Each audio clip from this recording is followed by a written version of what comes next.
أعوذ بالله من الشيطان الرجيم. بسم الله الرحمن الرحيم. اللهم صل وسلم على سيدنا محمد وعلى آله وصحبه وسلم. اللهم ثبت قلوبنا على دينك، اللهم ثبت قلوبنا على طاعتك، اللهم ثبت قلوبنا على محبتك. إن الحمد لله نحمده ونستعينه ونستغفره ونستهديه ونعوذ بالله من شرور أنفسنا ومن سيئات أعمالنا. من يهده الله فلا مضل له ومن يضلل فلن تجد له وليا مرشدا. وأشهد أن لا إله إلا الله وحده لا شريك له، وأشهد أن محمدا عبده ورسوله. بلغ الرسالة وأدى الأمانة ونصح الأمة وجاهد في الله حق الجهاد حتى أتاه اليقين. اللهم صل وسلم على سيدنا محمد في الأولين، وصل وسلم على سيدنا محمد في الآخرين، وصل وسلم على سيدنا محمد في الملأ الأعلى إلى يوم الدين. رب اشرح لي صدري ويسر لي أمري واحلل عقدة من لساني يفقه قولي. أما بعد mes chers sœurs, mes chers frères, assalamu alaikum wa rahmatullahi ta'ala wa barakatuh. On remercie sincèrement Allah Azza wa Jal de nous offrir ce moment, ce samedi après-midi. Chaque samedi après-midi depuis le début de l'année et chaque année, subhanallah, on reconduit les assises de la beauté de l'âme. On essaye, subhanallah, de faire en sorte que chaque jour, cette âme, elle soit encore meilleure et plus belle. Parce que ce qu'il attend en tant que récompense, en tant que cadeau, en tant que paradis, c'est encore meilleur, subhanallah. Donc ça vaut le coup, subhanallah, de purifier son âme, de l'élever et de demander à Allah Azza wa Jal qu'elle soit parmi les rapprochés d'Allah Azza wa Jal. Cette âme, on essaye de la purifier à travers Surat al-Fatiha chaque samedi, qu'Allah fasse que on arrive jusqu'au bout de ce tafsir. C'est vraiment une grande ni'ma d'Allah Azza wa Jal de pouvoir passer du temps à méditer cette sourate. C'est vraiment un cadeau d'Allah Azza wa Jal, puisqu'on a vu ensemble, en échangeant, qu'elle avait un impact sur notre quotidien, un grand impact sur notre quotidien, sur notre cœur, sur notre âme. Et puis non seulement notre lien avec Allah Azza wa Jal est renforcé, mais aussi avec les personnes qui nous entourent. On arrive mieux à gérer, subhanallah, nos épreuves, on arrive mieux à gérer notre quotidien, parce que ce qui prime dans nos épreuves, c'est le tawakkul. On avait vu la semaine dernière que les personnes qui rentreront au paradis et qui seront parmi les personnes qu'Allah Azza wa Jal fera entrer sans jugement, sans châtiment, ce sont les personnes qui savent s'en remettre à Dieu. C'est une des qualités de ceux qui ne seront ni jugés ni châtiés. Les 70 000, on avait expliqué que dans les 70 000, pour chaque 1000 personnes, ils emmèneront avec eux 70 000, on avait compté, ça faisait à peu près 5 millions de personnes. Vous vous rendez compte? Sans jugement, sans châtiment. Subhanallah, qui n'espère pas faire partie de ce nombre? En tout cas, on invoque Allah Azza wa Jal dans ce sens. Rentrer sans jugement, sans châtiment, après avoir fait tous ces efforts dans cette vie, avoir vécu les épreuves, pour avoir été digne dans ces épreuves, avoir été patient, parce qu'Allah est avec, il tient compagnie à ceux qui patientent pour Dieu. Et subhanallah, Ibn Taymiyyah ou Ibn al-Qayyim al-Jawzi, il disait, subhanallah, les plus hauts degrés aux plus éprouvés. Les plus hauts degrés du paradis aux plus éprouvés, subhanallah. Les plus éprouvés, certes, ce sont les prophètes, mais il y a aussi dans la communauté de Muhammad sallallahu alayhi wa sallam des personnes très éprouvées. On n'est pas les seuls éprouvés, il y a encore toujours plus éprouvés que nous. C'est pour ça qu'il est important d'échanger ensemble, de faire connaissance, et vous allez voir, vous allez vous apercevoir à travers les discussions qu'il y a toujours quelqu'un qui a plus d'épreuves, qui est encore plus éprouvé que vous. Que ce soit au niveau de la santé, au niveau de l'argent, au niveau des enfants, au niveau du conjoint, au niveau des biens, au niveau des personnes. Subhanallah, il y a toujours quelqu'un pour vous dire, regarde, mon épreuve, est-ce que tu l'auras acceptée ou pas? Ça, c'est la grandeur d'Allah Azza wa Jal qui nous dit, le paradis, eh bien, voilà votre récompense pour vos bonnes œuvres, pour votre bon comportement, pour avoir été à la hauteur de votre épreuve. Alhamdulillah, on avance. On est, grâce à Dieu, à la 15e partie de Surat Al-Fatiha. 15e partie quand même, hein, subhanallah, 15e partie, on n'est que dans l'au-delà. Hein.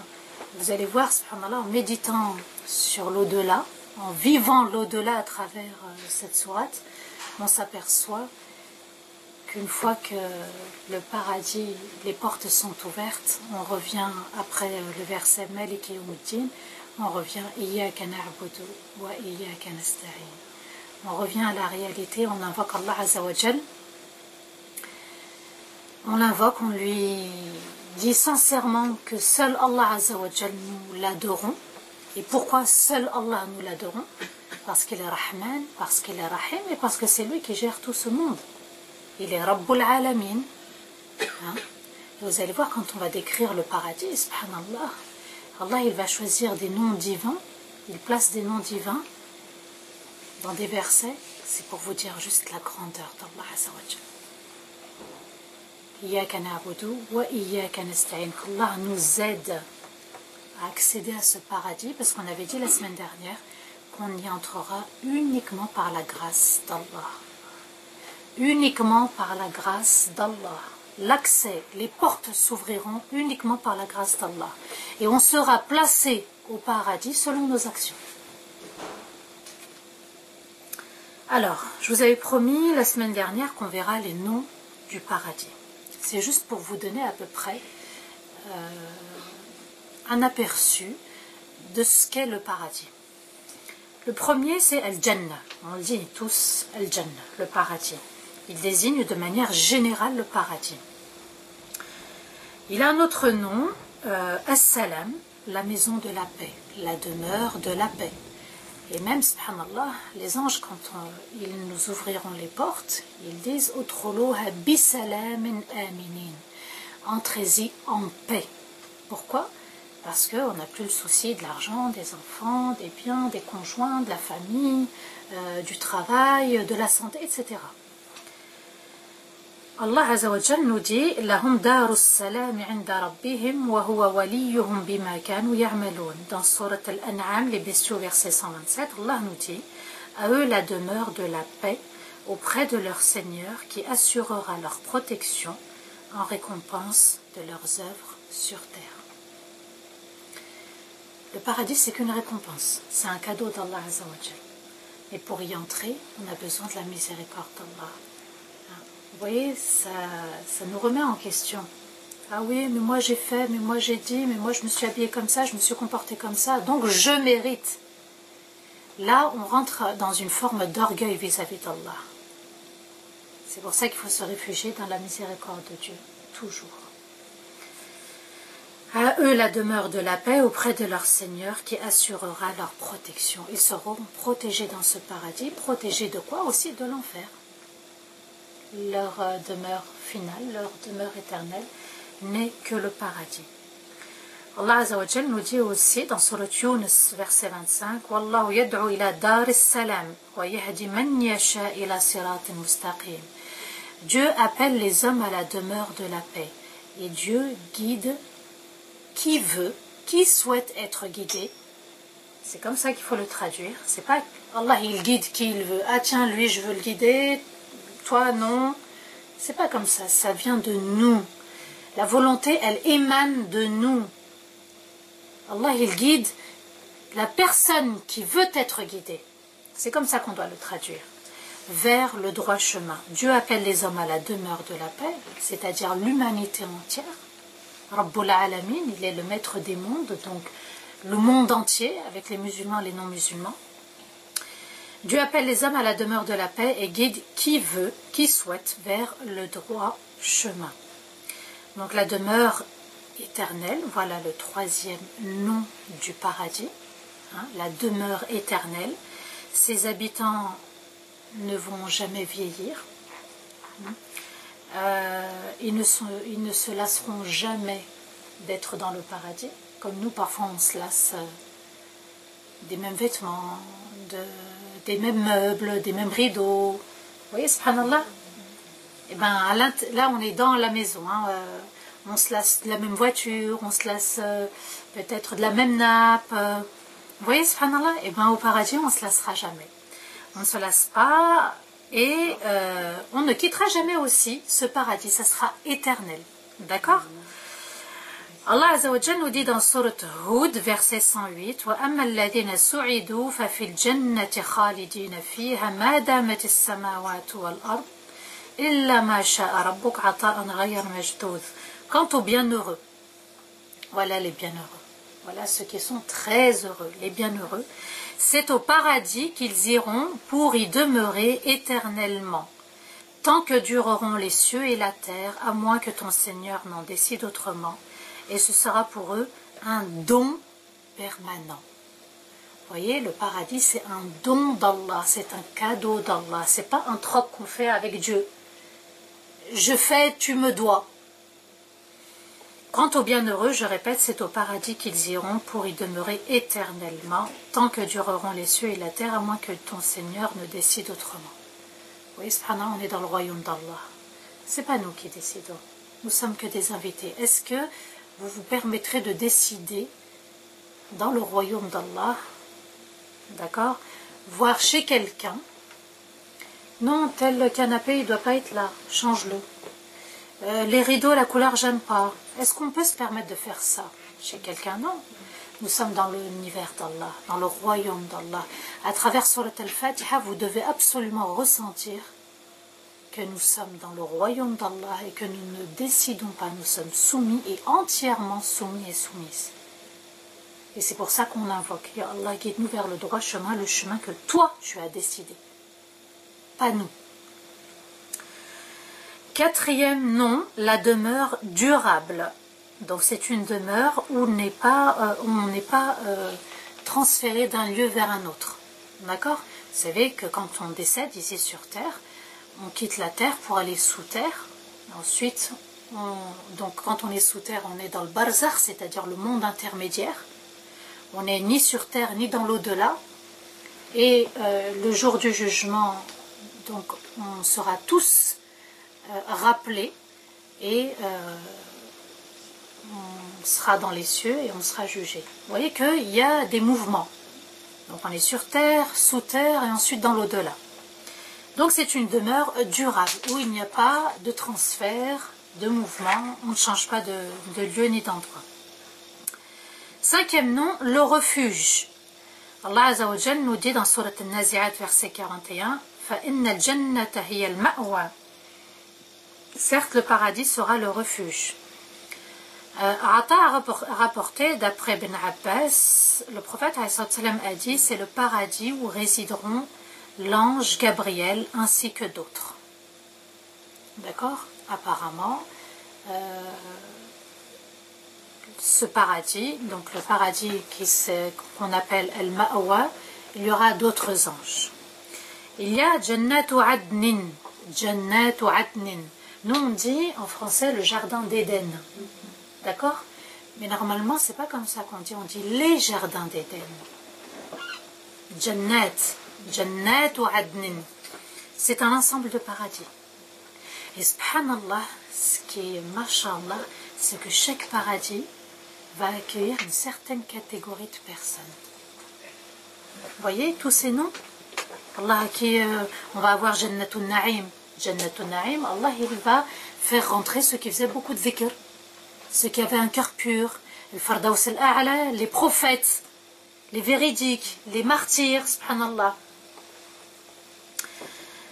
Allah Azza wa Jalla nous dit dans Surat At-Tawbah, le repentir, verset 72, Dieu a promis aux croyants et aux croyantes des jardins sous lesquels coulent des ruisseaux pour l'éternité, ainsi que de magnifiques demeures situées dans les jardins d'Éden, dans les jardins d'Éden.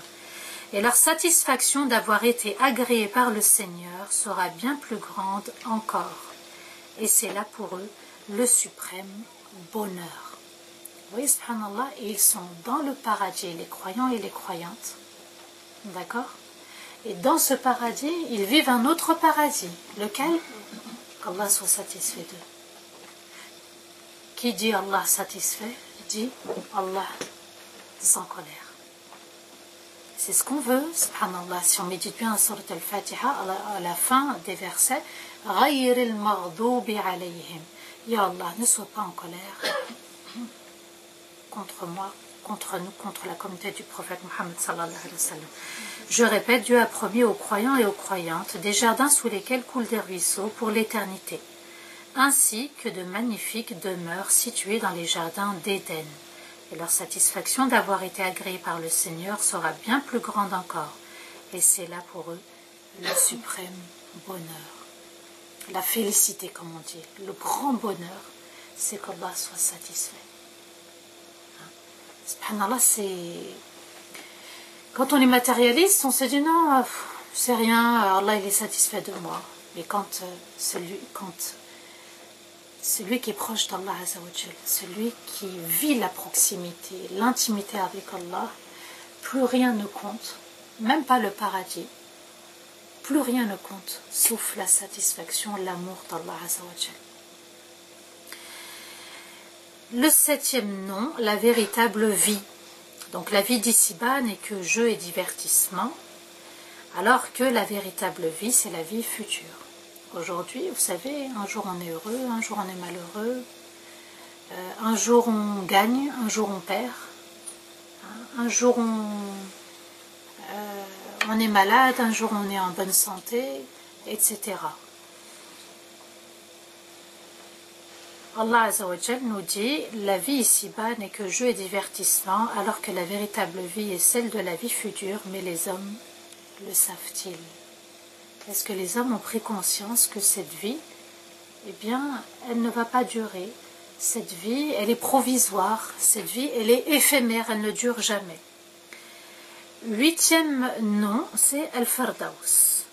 Ceux qui auront cru et auront accompli de bonnes œuvres auront pour séjour les jardins du Firdaus, où ils demeureront éternellement sans jamais désirer aucun changement. Ils ne veulent pas autre chose que le Firdaus, le paradis des délices. 9e, Jannatun Na'im. Allah nous dit dans Surat Al-Luqman, verset 8 et verset 9, « Mais à ceux qui croient et accomplissent de bonnes œuvres, leur seront réservés les jardins des délices, où leur séjour sera éternel. Et c'est ainsi que s'accomplira pour eux la promesse du Seigneur, et qui est le Tout-Puissant, le Sage. » Vous voyez, subhanallah, on va voir la puissance d'Allah Azzawajal à travers ce paradis. Comment Allah, il l'a déjà préparé, il l'a orné, il l'a embelli pour nous. Il est déjà là, le paradis nous attend. Quand Allah a créé le paradis, il lui a dit, parle. Parle. Et le paradis a dit, قَدْ أَفْلَحَ الْمُؤْمِنُونَ. Auront réussi les véritables croyants. الَّذِينَ هُمْ فِي صَلَاتِهِمْ خَاشِعُونَ. Pour mériter le paradis a dit, auront réussi ceux qui sont concentrés, qui ressentent l'humilité dans la prière. Si la Fatiha, on la récite rapidement, machinalement, hein, Alhamdulillahi Rabbil Alamin Rahman, on ne comprend même pas le sens. Est-ce qu'on peut faire partie de la catégorie de ceux qui ressentent l'humilité, le khushu' dans la salat? C'est le paradis qui a parlé, subhanallah. Qad aflaha al-mu'minun. Le paradis s'est adressé à ceux qui ressentent l'humilité, la crainte d'Allah dans la prière. C'est-à-dire qu'ils ont tout occulté. Ils se sont séparés de ce monde. Hein, ils ont mis de côté tous leurs soucis, tout leur bonheur, tout leur malheur pour passer 5-7 minutes, ne serait-ce que 5-7 minutes avec Allah Azzawajal. Et ça, il faut réussir à le faire, subhanallah, que cette prière soit un véritable refuge, un véritable havre de paix, un moment qu'on apprécie. Ce n'est pas un moment où on se dit, c'est une épreuve de prier. Vous vous rendez compte, subhanallah? On est avec Allah, c'est le rendez-vous avec Dieu. On discute avec Allah Azzawajal. On a l'impression que ça devient une épreuve, un fardeau, c'est lourd, on n'est pas bien, on va la reporter. Il va falloir faire des efforts, c'est un djihad. C'est une lutte contre soi pour pouvoir avancer et cheminer vers Allah Azzawajal. Dixième nom, dixième nom, dans certains versets, Allah mentionne le paradis en disant que c'est le lieu sûr. Allah nous dit, ceux en revanche qui craignaient leur Seigneur vivront en un lieu sûr, parmi des jardins et des eaux vives, vêtus de satin et de brocart, et se tenant face à face. Donc vous voyez, le lieu sûr, c'est un lieu où il y a la quiétude, la sakina. La sakina de quoi? Les fruits, on les aura. Les boissons, on les aura. Les vêtements, on les aura. Les biens, on les aura. Les maris, on va les retrouver. Les épouses, on va les retrouver. Hein? Les enfants, on manquera de rien. C'est l'éternité. On n'a pas besoin d'aller travailler. On n'a pas besoin de prier. On n'a pas besoin de se soigner. Hein? On n'a pas besoin d'aller aux toilettes, on va voir. On n'a pas besoin d'uriner. On n'a pas besoin d'aller à la selle.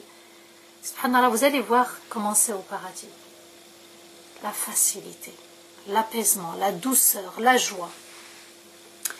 Donc c'est la place de la quiétude, plus de maladie, pas besoin d'aller à la recherche de nourriture, de boissons, subhanallah, rien que de vouloir quelque chose, il arrive tout près devant nous.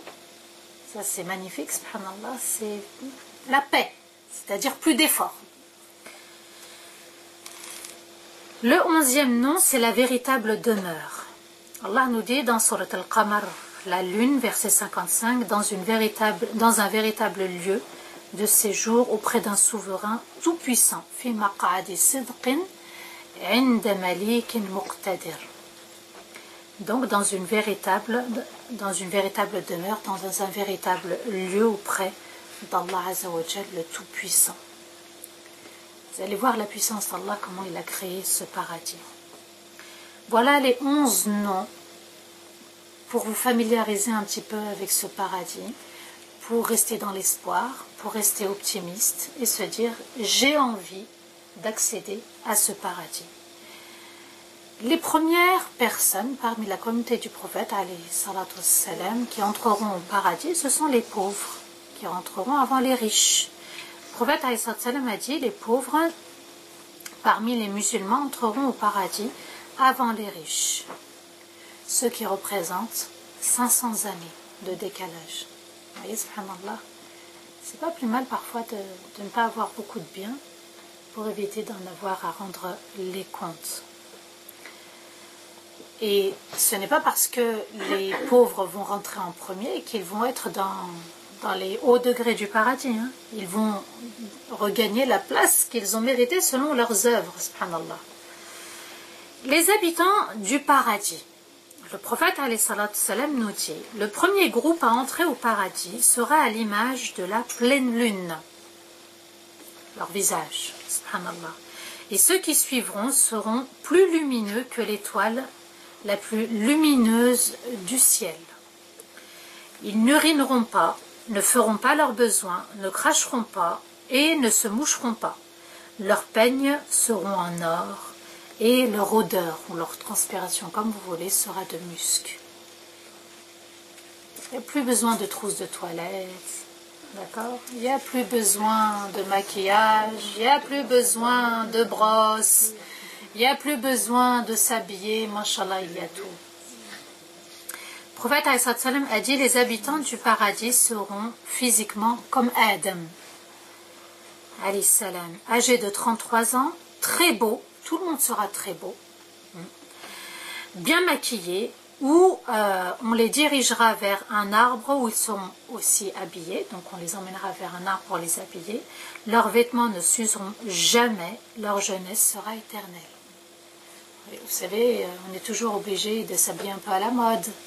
Là-bas, il n'y a plus de mode, c'est voilà. Même le même vêtement, il ne s'use jamais, il est magnifique, on n'a pas envie de se changer. Le prophète alayhi salam a dit, celui qui entrera au paradis sera sous la forme de Adam et sa taille sera de 60 coudées. Et il ajoute, depuis la création de Adam, la taille de l'être humain ne cesse de diminuer progressivement. Adam, quand on regarde bien 60 coudées, c'est à peu près 50 cm. Ça fait 30 mètres. Voilà, ça fait à peu près 30 mètres. 30 mètres. On mesurera 30 mètres et on aura 33 ans et on sera très beau. On sera maquillé, on sera très bien habillé.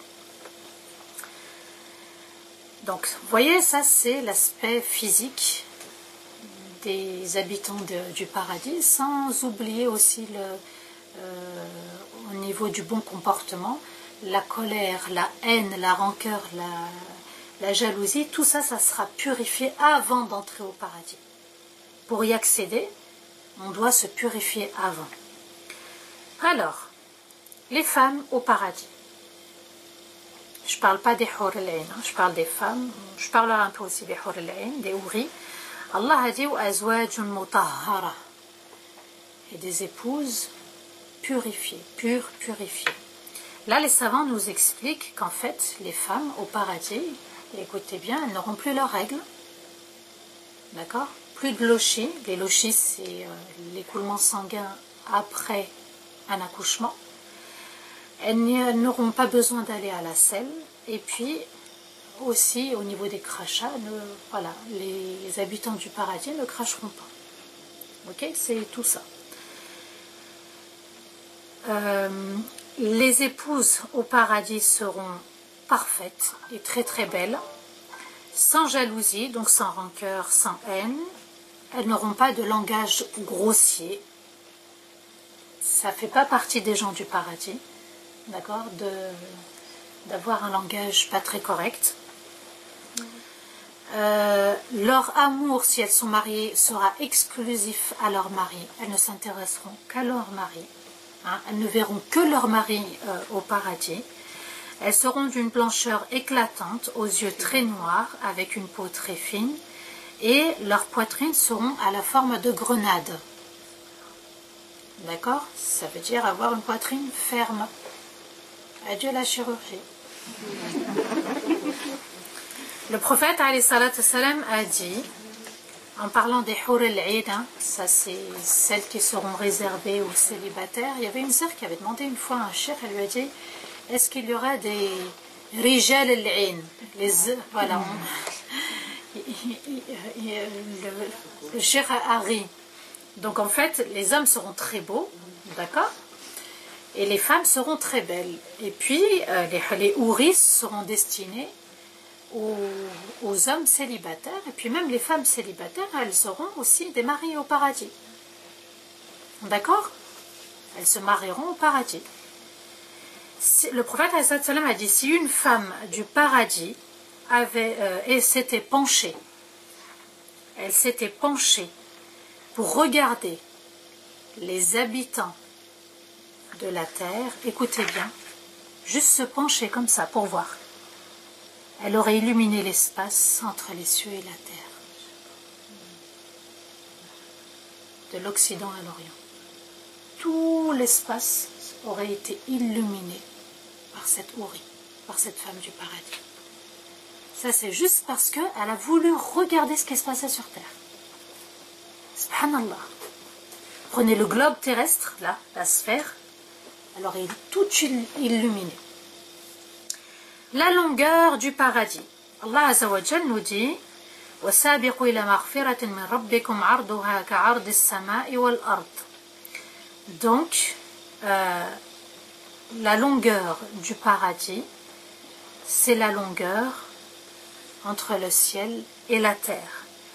Donc, Allah Azza wa Jal nous dit, pressez-vous pour obtenir le pardon, ou hâtez-vous pour obtenir le pardon de votre Seigneur et de mériter un paradis aussi vaste que le ciel et la terre. Vous voyez, subhanallah, ça c'est le paradis, aussi vaste que le ciel et la terre. Vous allez voir déjà, et même à l'intérieur du paradis, comment c'est. Les degrés, les niveaux au paradis. D'accord? Il y a différents niveaux, différents degrés. Le prophète alayhi salam a dit, dans le paradis, il y a 100 degrés, 100 niveaux. Un seul niveau suffirait, écoutez bien, il y en a 100. Un seul niveau suffirait à incorporer la création entière. Vous comprenez maintenant le Tout-Puissant dans les versets quand Allah mentionne le paradis? Le Tout-Puissant, il est capable de créer tout cela. Et il gère ce monde. il gère, subhanallah, ce monde. Il est Rabbul Alamin, Alam al-Jannah, le monde du paradis.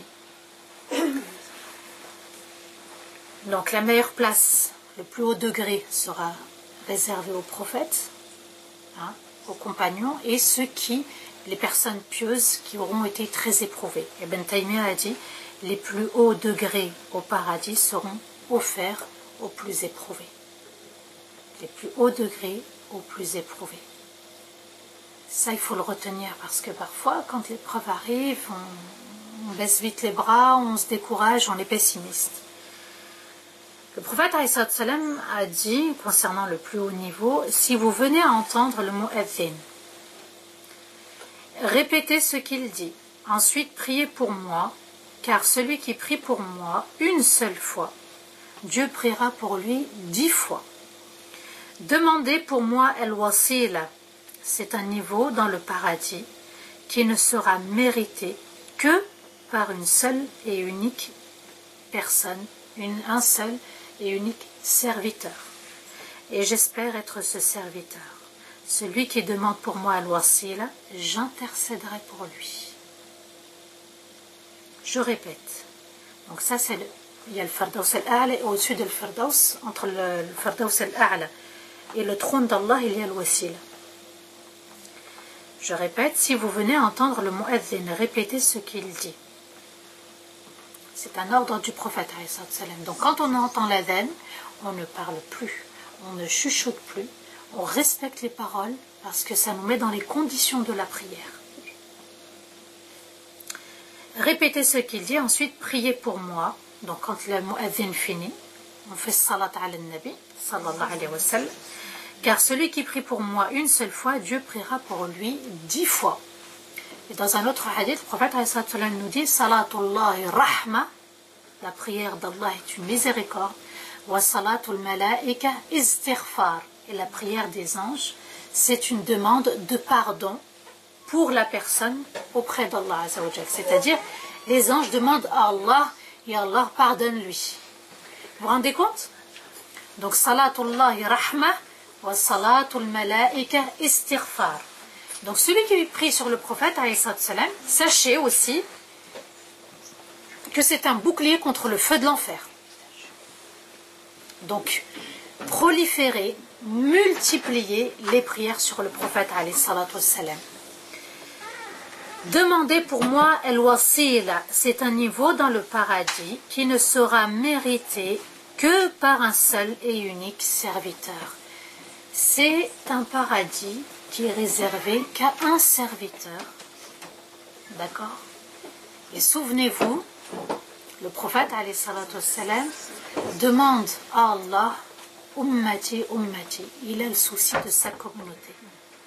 Ya Allah, sauve ma communauté, ouvre-lui le paradis, préserve-la du feu de l'enfer, subhanallah.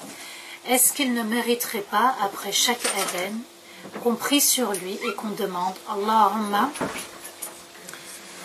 la dua juste après l'adhan, اللهم رب هذه الدعوة التامة والصلاة القائمة آت محمد الوسيلة والفضيلة وابعثه اللهم المقام المحمود الذي وعدته. Vous voyez? C'est ça le wasila. Voilà. C'est un paradis que pour un seul serviteur d'Allah Azza wa Jal. Le prophète, il l'a espéré pour lui. Parce que cet endroit, ce lieu, il est proche du trône d'Allah. Et il voulait être celui qui en profitera, qui bénéficiera de ce paradis.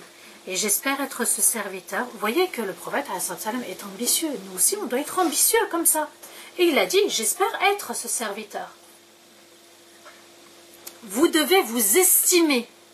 Je ne dis pas surestimer, vous devez vous estimer. Vous avez une valeur bien spécifique. Chacun a une valeur. Chacun doit avoir de l'estime pour lui-même. C'est-à-dire s'aimer. On n'est pas dans le narcissisme. D'accord?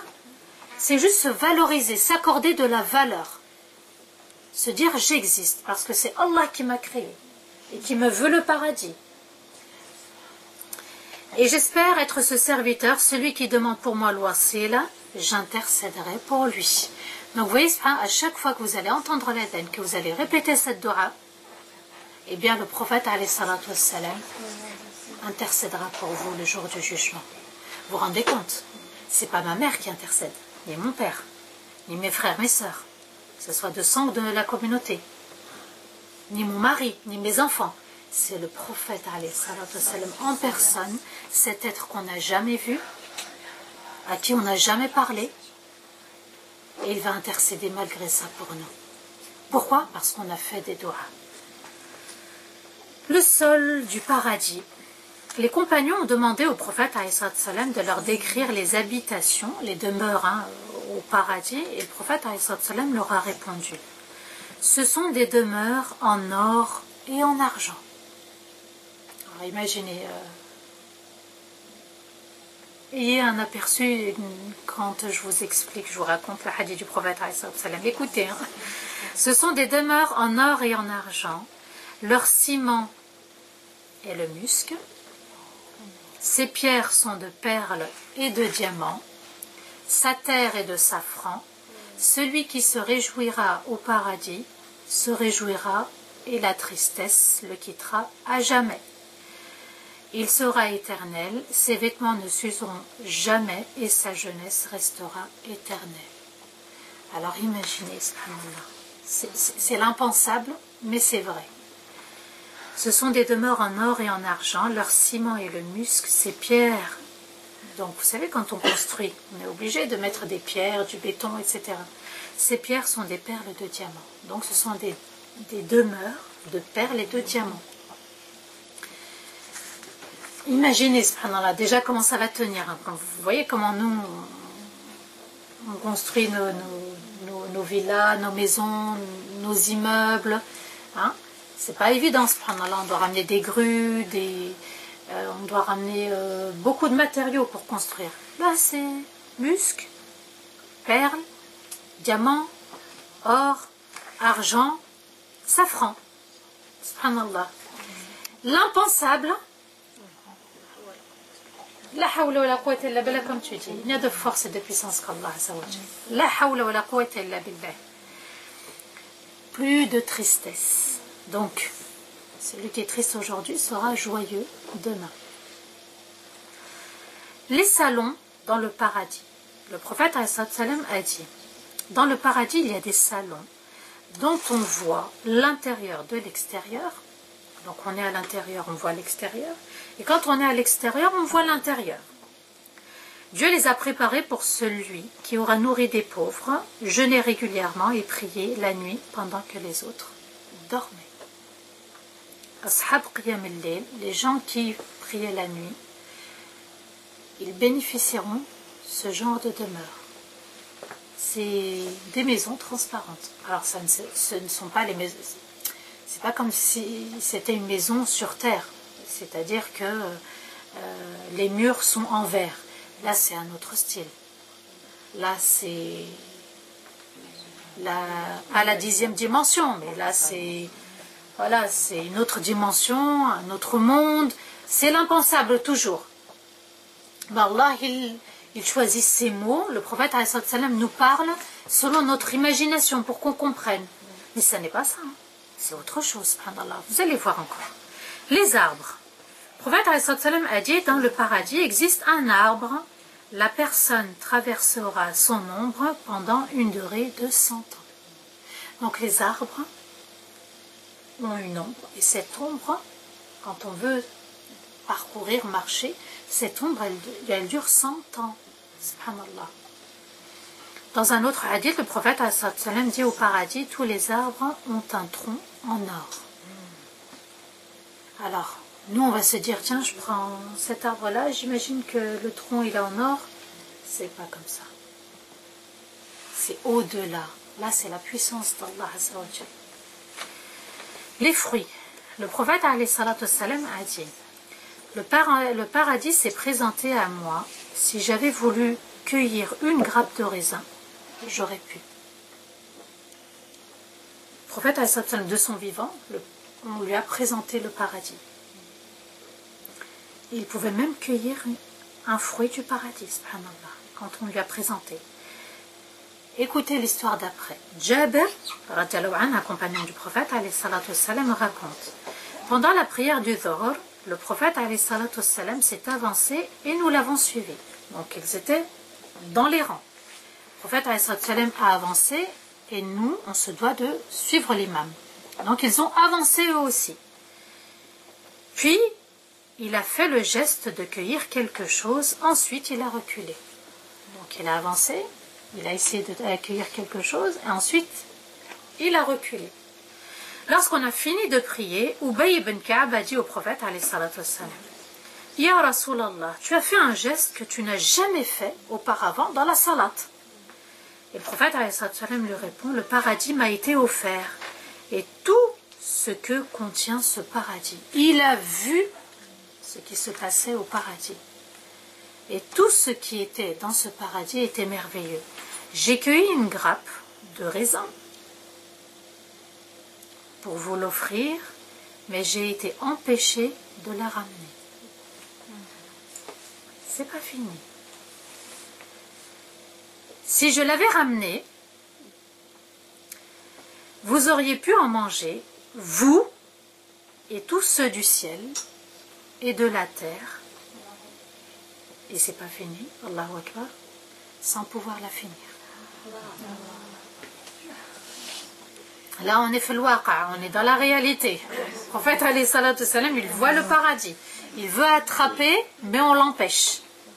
Mais s'il avait attrapé, le prophète, alayhi salatu salam, je répète, j'ai cueilli une grappe de raisin pour vous l'offrir. Vous voyez, il a pensé à sa communauté, sallallahu alayhi wa sallam. Mais j'ai été empêché de la ramener. Si je l'avais ramenée, vous auriez pu en manger. C'est-à-dire, il y a le monde invisible, il y a le monde visible. La frontière, c'est Allah qui la fixe. On ne voit pas, on ne perçoit pas, parce qu'Allah n'a pas permis. Uniquement. Mais si Allah avait permis, peut-être qu'on aurait vu des choses.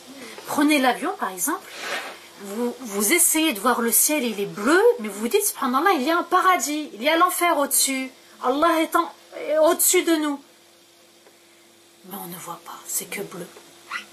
C'est incroyable, hein, subhanallah. Mais là, Allah, il a rapproché le monde invisible vers le monde visible, la réalité. Et le prophète alayhi salam a fait un geste qui lui a permis de rencontrer le monde invisible. La grandeur d'Allah azza wa jalla. Si je l'avais ramené, vous auriez pu en manger, vous et tous ceux du ciel et de la terre. Vous, les compagnons autour de moi, et tous les habitants du ciel, le malaïka, et de la terre. Sans pouvoir la finir. Une grappe de raisin, subhanallah. Imaginez juste la petite grappe de raisin, la petite ou la grosse grappe, je ne sais pas, mais voilà, la grappe de raisin. Ça, c'est un aperçu. Ce sont des fruits d'une grosseur, subhanallah, d'un goût, d'une beauté, rien à voir avec ce qui existe sur terre, subhanallah. Les sources, donc les sources d'eau, le prophète alayhi salatu salam nous dit, dans le paradis existe 100 niveaux. Dieu les a préparés pour les combattants. Entre chaque niveau, la distance est celle entre les ciels et la terre. On avait vu, hein. D'un niveau à un autre, on peut mettre toute la création. Lorsque vous invoquez Allah, demandez-lui le Firdaus. C'est le cœur du sommet du paradis et le point le plus culminant. Il est sous le trône d'Allah, à partir duquel les sources du paradis jaillissent. Donc toutes ces sources du paradis, subhanallah, elles jaillissent du Firdaus, elles jaillissent d'en haut, subhanallah. C'est incroyable, mais c'est vrai. C'est comme ça qu'Allah, par sa toute-puissance, a créé les choses. Concernant Al-Kawthar, le prophète alayhi salatu wassalam a dit, le Kawthar est un fleuve du paradis. Ses bords sont en or et son lit est fait de perles et d'émeraudes. Son tapis est de musc, son eau est plus douce que le miel, plus blanche que la neige. Je répète. Allah nous dit, le prophète alayhi salatu wassalam nous dit, le Kawthar est un fleuve du paradis. Ses bords sont en or et son lit est fait de perles et d'émeraudes. Son tapis est de musc, son eau est plus douce que le miel, plus blanche que la neige. Imaginez, subhanallah, c'est un cadeau qu'Allah Azza wa Jalla a offert au prophète Mohammed sallallahu alayhi wa sallam. Voyant que Nuh vivait longtemps, donc qui vit longtemps aura plus de hasanat, pour compenser le prophète alayhi sallam et sa communauté, il lui a offert le Kawthar.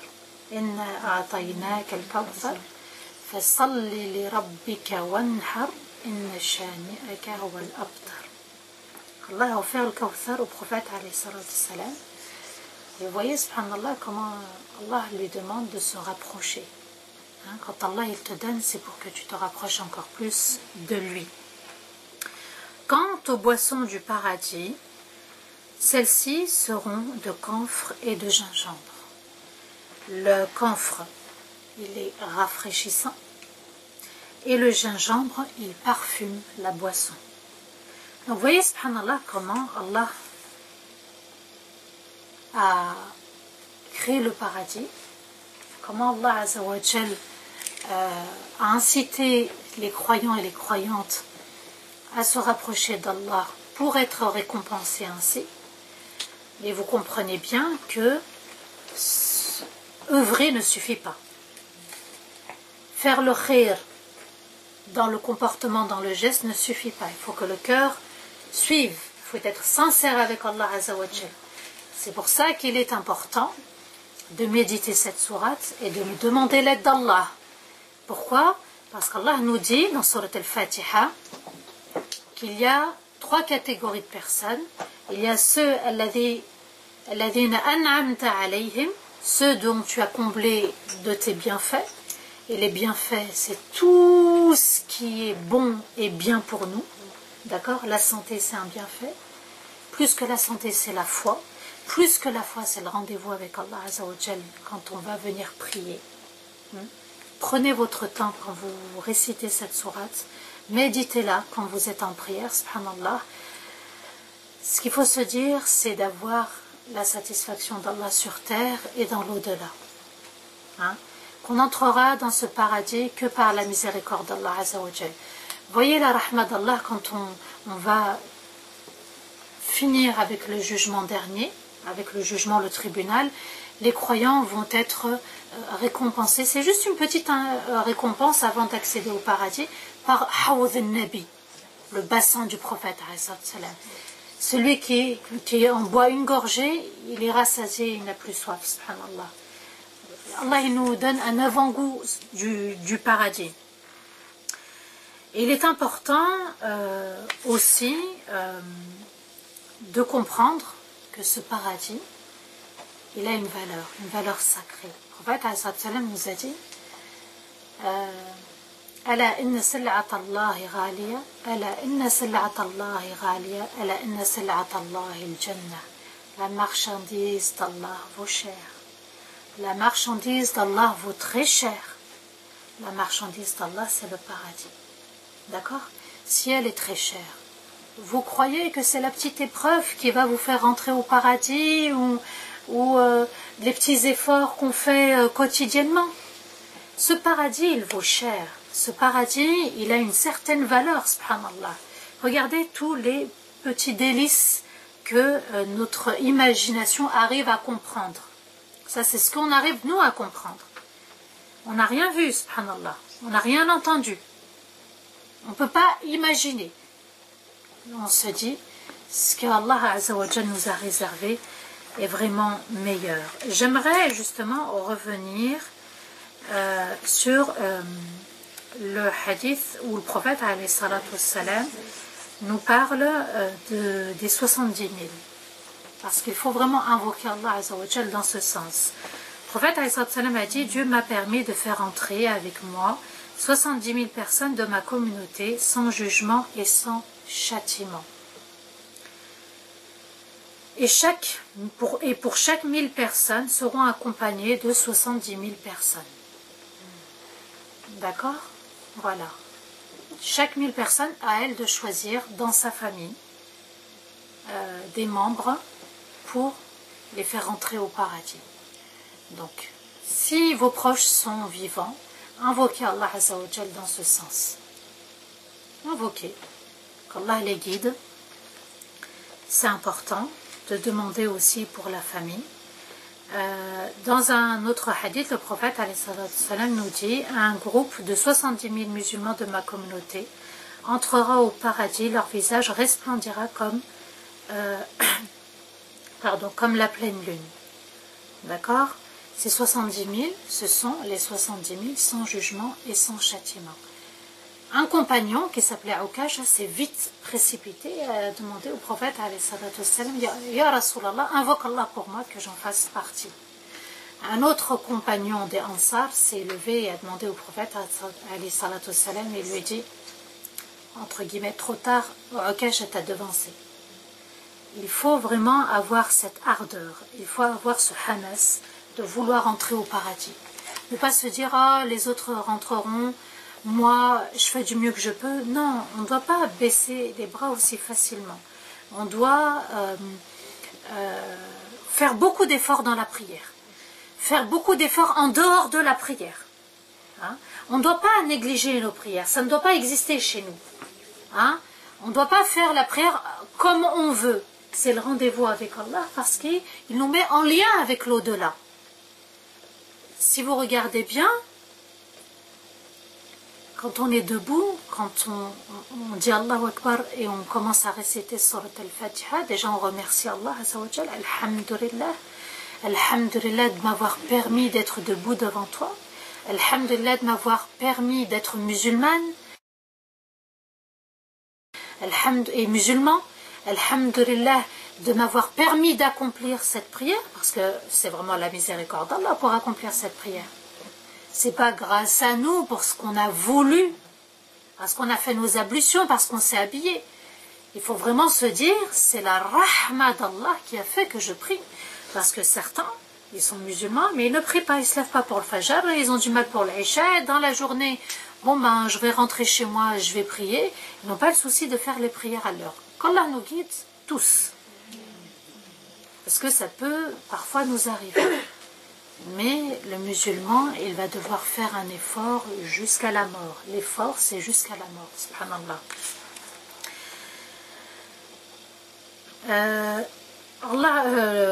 Allah Azza wa Jal nous dit dans Surat Al-Zumar, les groupes, versets 73 et 74, et on conduira au paradis ceux qui craignaient sincèrement leur Seigneur. Ils craignaient sincèrement. Comment on peut négliger notre prière? La prière, c'est vraiment le grand pilier quotidien. C'est le grand pilier de nos jours. Je veux dire de nos journées. Dans le sens journée. De nos journées. Tout doit tourner autour de cette prière. Tout est centré par rapport à Allah Azza wa Jal. On doit penser Allah. Pourquoi on doit penser prière? Parce que la prière, c'est le lien sacré avec Allah Azza wa Jal. Celui qui rompt ce lien, celui qui lâche la corde, il est perdu. C'est pour ça qu'on demande à Allah de nous préserver de ne pas faire partie de ceux qui ont encouru la prière et de ceux qui sont perdus. Peut-être parfois musulman est perdu, paumé. L'épreuve, elle arrive, elle nous accable. L'épreuve, elle arrive, elle nous achève. Subhanallah. Hein? Et toute la journée, c'est épreuve, du matin jusqu'au soir, et de notre naissance jusqu'à la mort. Allah nous dit, on conduira au paradis ceux qui craignaient sincèrement leur Seigneur, lorsqu'ils arriveront devant le paradis et que ses portes s'ouvriront. Ses gardiens leur diront, que la paix soit sur vous, vous avez été vertueux. Regardez la première qualité que les anges annoncent, vous avez été vertueux. Vous avez été comme Allah l'a voulu. Vous avez été comme Allah vous l'a demandé, d'être sur le droit chemin. Ihdina sirat al-mustaqim. Et on verra que la droiture, elle n'est pas facile. Il va falloir entretenir ce chemin. Il va falloir entretenir notre foi. Parce que la foi, elle s'entretient tous les jours. Hein. Elle s'entretient tous les jours. Vous pouvez rencontrer une personne parfois qui vous déstabilise au niveau de votre foi. Hein, une épreuve ou autre, ça vous déstabilise, ça vous chamboule complètement. Et il va falloir avancer. Vous comprenez maintenant l'importance de répéter, de renouer le lien avec Allah Azza wa Jal, de revenir vers Allah régulièrement. Hein? Parce qu'à un moment donné, on peut se perdre. Et le problème, si on se perd, c'est de ne pas retrouver le chemin. Et quand on se perd trop souvent et trop longtemps, le chemin, il est très très difficile. Le retour, il va se faire très très difficilement. Mais Allah Azza wa Jal nous dit, empressez-vous vers le pardon d'Allah. Empressez-vous, dépêchez-vous de demander le pardon d'Allah. On peut fauter, on peut commettre des erreurs, on peut, voilà, la foi elle a un peu baissé, on peut se rattraper, ça c'est possible par le pardon. Astaghfirullah, il faut que je me ressaisisse. Et je demande pardon à Dieu par rapport à mes manquements. Je répète, et on conduira au paradis ceux qui craignaient sincèrement leur Seigneur lorsqu'ils arriveront devant le paradis et que ses portes s'ouvriront. Ces gardiens leur diront que la paix soit sur vous, vous avez été vertueux. Franchissez pour toujours le seuil de cette demeure et les bienheureux diront alors Alhamdulillah. Alors imaginez, vous êtes dans la salade, vous entrez Alhamdulillahi Rabbil Alamin. D'accord? Espérez le paradis et remerciez Allah Azza wa Jalla de l'avoir créé pour les croyants. Allah a tenu envers nous sa promesse et nous a fait hériter le paradis où nous allons nous installer à notre guise. C'est là une promesse digne pour de si bons serviteurs. Quand on dit un serviteur d'Allah, c'est servir Allah Azza wa Jal, c'est adorer Allah. On ne peut pas dire j'aime Allah et je le désobéis. C'est inconcevable. Quand on aime, on obéit à Allah. Et on ne peut pas obéir sans l'aimer aussi. Et malgré ça, Allah il nous laisse le choix de l'adorer. Hein? Allah il est bon, Allah il est beau, il est généreux, subhanallah. Et malgré ça, il nous donne le choix. Tous les jours, il nous donne le choix, soit d'arrêter, soit de continuer. Regardez la création, l'univers, la beauté de ce paradis. Et il nous dit, je vous donne le choix, je n'impose rien à personne. C'est vous qui décidez, vous êtes les maîtres de vous-même. Donc, le prophète alayhi salam va évoquer l'intercession dans un hadith où il nous dit « J'arriverai sous le trône et je me prosternerai devant mon Seigneur. Allah m'ordonnera de me lever et me fera asseoir sur une place que personne n'a occupée avant moi et n'occupera après moi. Je dirai mon Seigneur, ma communauté. Je dirai mon Seigneur, ma communauté. Ya Allah, ummati, ummati. » Vous comprenez maintenant pourquoi il demande al-wasila pour lui. Il n'a pas le souci que de ses compagnons. Il a le souci d'une communauté de 1400 et quelques années. Peut-être, je ne sais pas, plus que 1400 et quelques années, parce que nous on est en 1439, voilà. Je ne sais pas jusqu'à quand Allah il va faire vivre cette communauté. Mais en tout cas, du début jusqu'à maintenant, c'est la communauté du prophète et tous ceux qui arriveront par la suite.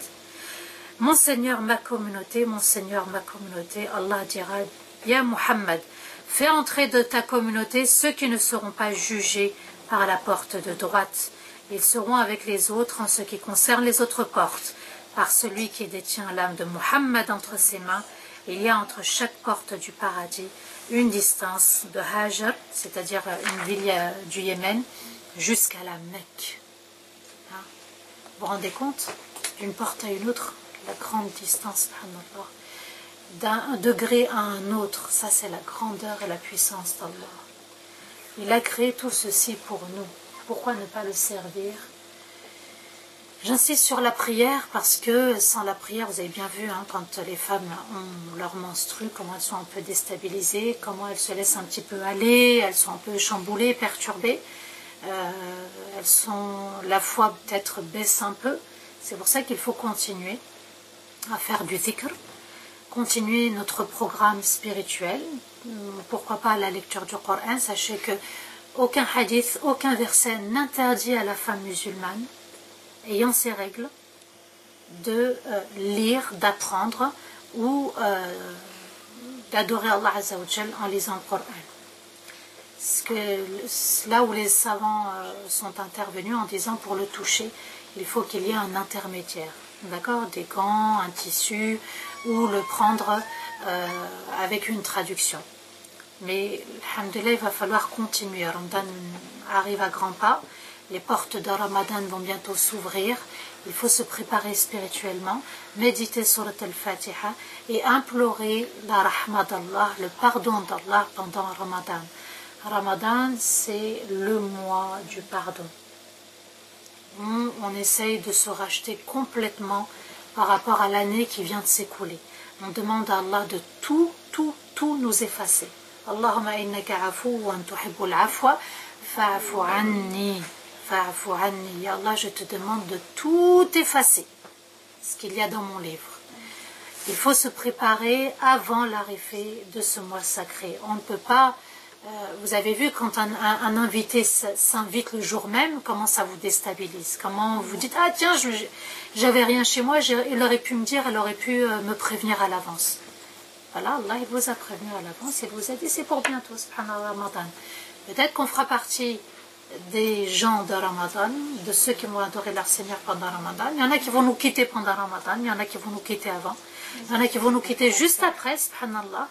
Allah connaît ses serviteurs, connaît ses créatures, il connaît leur début, il connaît leur fin. L'essentiel, c'est de s'y préparer, de mettre l'intention. Le prophète alayhi salatu salam nous dit Innamal a'malu binniyat. Les actes ne valent que par leur intention. À chacun l'intention qu'il a mise. Donc, le paradis, c'est vrai, c'est beau, c'est magnifique, il y aura encore une suite, Inch'Allah. Mais il faut s'y préparer. Se préparer parce que ce paradis, on y accède par la volonté d'Allah, par la miséricorde d'Allah, par la générosité et la clémence d'Allah. Ce n'est pas uniquement par nos actions. Voilà. Il faut méditer Ar-Rahman, il faut méditer Ar-Rahim. Allah est grand, il est miséricordieux. Et il ne veut que le meilleur et le bon pour nous. D'ailleurs, regardez le prophète comment il nous décrit ce paradis. Il nous dit, regardez, voilà comment il est. Venez, hâtez-vous, dépêchez-vous, faites vite. Et là, le Ramadan va arriver. Qu'Allah fasse qu'on soit parmi les meilleurs serviteurs. Les meilleurs serviteurs pendant Ramadan. On donne le maximum de nous-mêmes. D'accord ? Le maximum de nous-mêmes. On n'essaie pas de se comparer aux autres en disant, tiens, je ne vais pas y arriver, l'autre, elle fait mieux. On donne nous-mêmes le meilleur de soi. Voilà. Ça ne sert à rien de passer son temps dans les cuisines, les plats libanais, syriens, turcs, africains. Ça, c'est l'estomac qui parle. D'accord ? L'estomac, laissez-le pour le paradis. Manger léger. Même pour la méditation, subhanallah, pour la nourriture spirituelle, si on a rempli le ventre, on ne peut pas méditer. On ne sera pas bien. Donc il est important d'être raisonnable, de se préparer, même pour ça, subhanallah, de se dire, moi, voilà, il faut que je gère mon placard, il faut que je gère mon frigo. Rien ne sert de... Voilà, c'est pas la famine, hein. Après Ramadan, c'est pas la famine, hein, subhanallah. Ou Ramadan lui-même, hein, c'est pas la famine, même si c'était la famine. Hein. Allah Azza wa Jal, il est grand, c'est lui que nous adorons, et c'est Allah qui nous ouvrira ses portes. Lisez, répétez Surat Al-Fatiha, Taftah Al-Qulub, Surat Al-Fatiha, la sourate de la Fatiha, elle ouvre les cœurs, elle apaise les cœurs, elle apaise ceux qui sont éprouvés. Parce que c'est comme ça qu'Allah a décidé. Souvenez-vous, hein, souvenez-vous d'où est venue Surat Al-Fatiha. Elle est venue d'en dessous du trône d'Allah. C'est un trésor, une lumière. L'ange, quand il est venu avec cette sourate, il est venu aussi avec les derniers versets de Surat Al-Baqarah, Aman al-Rasul. Et il a dit au prophète, je suis venu t'offrir ces deux lumières. Hein, et nous en avons besoin pour notre quotidien, pour notre foi, pour tout. Wa astaghfirullah li wa lakum. اللهم بلغنا رمضان.